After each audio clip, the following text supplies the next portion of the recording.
జగన్మోహన్ రెడ్డి గారు చేశాడా? చెయ్యకపోగా ఈరోజు సర్కారు ఏది అమ్ముతే అదే తాగాలి. ప్రపంచంలో ఎక్కడా లేనివి ఇక్కడ అమ్ముతున్నారు. వాళ్ళు భూమ్ అమ్ముతే మీరు భూమ్ తాగాలి.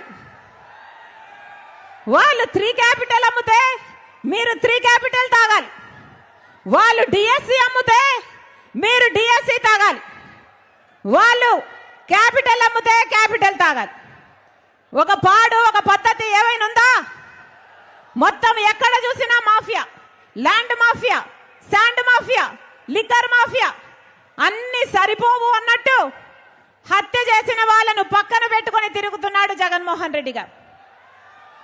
సొంత చిన్నానను గొడ్డలితో 7 సార్లు హత్య చేసి నరికి చంపించారు అని సిబిఐ ఆరోపిస్తున్న అవినాష్ రెడ్డి గారిని 5 సంవత్సరాలు కాపాడమే కాకుండా మళ్ళీ అదే అవినాష్ రెడ్డి గారికి టికెట్ ఇచ్చాడు జగన్మోహన్ రెడ్డి గారు.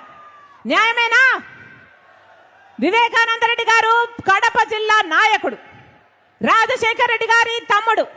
అలాంటిది అంత పెద్ద మనిషిని చంపితే ఈ రోజు వరకు న్యాయం జరగలేదు. అందుకే రాజశేఖర రెడ్డి బిడ్డ జగన్మోహన్ రెడ్డి గారికి ఎదురు నిలబడింది. ఇదే జగన్మోహన్ రెడ్డి గారు చెప్పిన ప్రతి మాట నమ్మింది రాజశేఖర రెడ్డి బిడ్డ. ఇదే జగన్మోహన్ రెడ్డి గారి కోసం 3200 కిలోమీటర్లు పాదయాత్ర చేసింది రాజశేఖర రెడ్డి బిడ్డ.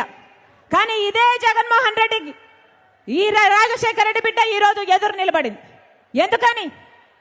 ఎందుకంటే ముఖ్యమంత్రి అయిపోయిన తర్వాత జగన్మోహన్ రెడ్డి గారు ఒక మారిపోయిన మనిషి కాబట్టి.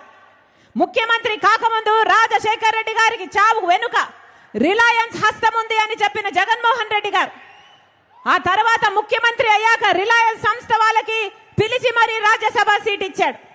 మరి ఏమనుకోవాలి? తండ్రిని చంపించిన వాళ్ళకి మీరు ఇచ్చారు అనుకోవాలా, లేకపోతే ఆ రోజు మీరు చెప్పింది అబద్ధము అనుకోవాలా?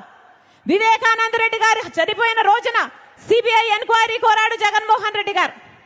కానీ ముఖ్యమంత్రి అయిన తర్వాత సిబిఐ అవసరం లేదు అన్నాడు జగన్మోహన్ రెడ్డి గారు. మరి ఏమనుకోవాలి?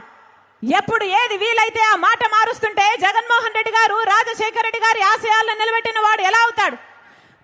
పదే జగన్మోహన్ రెడ్డి గారు చెప్తున్న మాట, కాంగ్రెస్ పార్టీ రాజశేఖర రెడ్డి గారి పేరును సిబిఐ ఎంక్వైరీలో ఛార్జ్ షీట్ లో చేర్చింది అని మళ్ళీ చెప్తున్నాం. జగన్మోహన్ రెడ్డి గారికి రాజశేఖర రెడ్డి గారి పేరును సిబిఐ ఛార్జ్ షీట్ లో చేర్చింది కాంగ్రెస్ పార్టీ కాదు, స్వయానా జగన్మోహన్ రెడ్డి గారు. ఇదే జగన్మోహన్ రెడ్డి గారు పొనుగోలు సుధాకర్ ద్వారా రాజశేఖర రెడ్డి గారి పేరుని ఛార్జ్ షీట్లో చేయించాలి అని 3 కోట్లకు వెళ్లారు. ఎందుకంటే రాజశేఖర రెడ్డి గారి పేరు లేకపోతే జగన్మోహన్ రెడ్డి గారు ఈ కేసులో నుంచి బయటపడడం అసాధ్యం కాబట్టి. అదే పొనుగోలు సుధాకర్ రెడ్డికి ముఖ్యమంత్రి అయిన 6 రోజుల్లోనే జగన్మోహన్ రెడ్డి గారు ఏఏజీ పదవిని కూడా ఇచ్చారు. ఎందుకు అని అడుగుతున్నాం. కన్న తండ్రి పేరుని సిబిఐ ఛార్జ్ షీట్ లో చేర్పించిన వాడికి మీరు ఏఏజీ పదవిని ఇచ్చారు అంటే దానికి అర్థము మీ మాట మేరకే ఆయన సిబిఐ ఛార్జ్ షీట్ లో రాజశేఖర రెడ్డి గారి పేరు ఉండాలి అని కోర్టుకు వెళ్ళాడు అని మీరే ఒప్పుకున్నట్టు కాదా అని అడుగుతున్నాం. ఈరోజు జగన్మోహన్ రెడ్డి గారు ఉన్నవి లేనట్టుగా లేని